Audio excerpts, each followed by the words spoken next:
What's up guys, this is Sam with BallardPhotoVideo.com bringing you another review of some more camera equipment. Today we're going to be talking about the Canon 28mm 1.8. Stay tuned.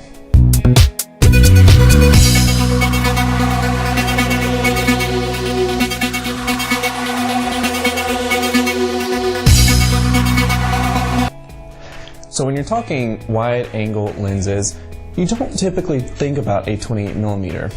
Many people also refer to the 35mm as being the typical prime lens for this range.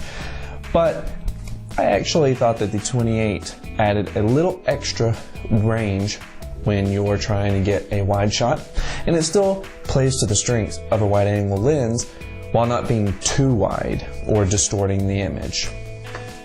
The most important thing to remember when you're choosing a lens is not only what you need it for, but build quality. And that's something that this lens actually isn't too bad about. What I like about it is that it's nice and heavy. It doesn't feel cheap. It is still plastic. Still tastes like plastic, but it's not a cheap feeling lens. But what's important to remember is not only the build quality, but how the lens feels. That's something that when you want to choose a lens or any kind of piece of equipment when you're doing photography, you want to take the lens and you want to take it out and go shoot with it. Go decide what you think about it. Some lenses may be a little bit too big to be comfortable for everyday shooting, and some of them may just not be exactly what you need as far as focal range goes. This is especially true when you're trying to decide between the prime versus zoom lenses in Canon's range. Now, the Canon 28mm 1.8 actually has 5 glass elements inside, and it gives really nice bokeh.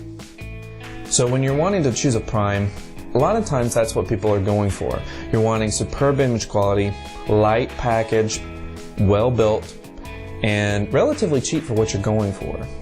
That's something that I particularly like about this lens.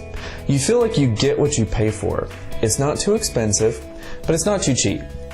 Especially when you compare it to, for example, the 50mm or what we consider the Plastic Fantastic. What are you going to use the lens for? Where are you going to use it? For example, inside, weddings, or if you're going to be doing events. Now this lens actually does not have image stabilization, and this can especially be felt when you're trying to shoot in low light conditions and you can't raise your shutter speed. But I found that this wasn't really a problem, particularly when you're shooting at anything above, say for example, 1/100.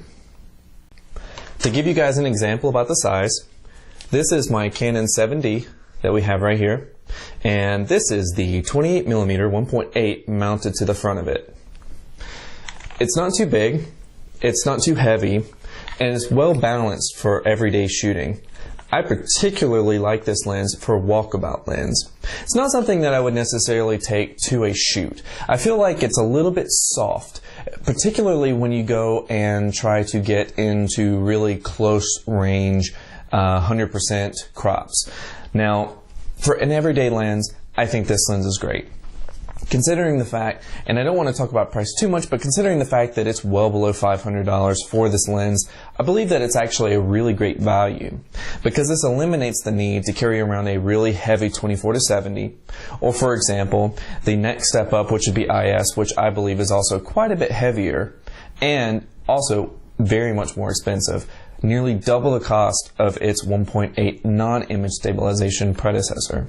So if you're on the fence about a wide-angle lens and you're not exactly sure which one that you want to get, I say give the 28mm a try. I know that it's not a 35mm, and I know that sometimes people will not consider this because of the fact that it's not a standard range. But I feel that for what it is, it's a nice lens. It's a little bit cheap feeling, but not so cheap. It doesn't feel like it's going to fall apart, and it doesn't feel like it's too heavy. But it's actually got some heft to it.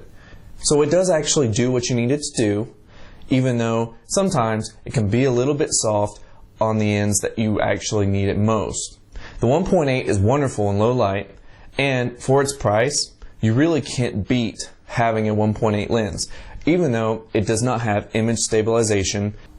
I appreciate you guys checking out my channel and watching our video. If you have any questions for me about this lens or anything that I've talked about in this video, feel free to leave a comment below and be sure to rate, comment, and subscribe. And I appreciate it very much. Thanks you guys, and we'll see you next time.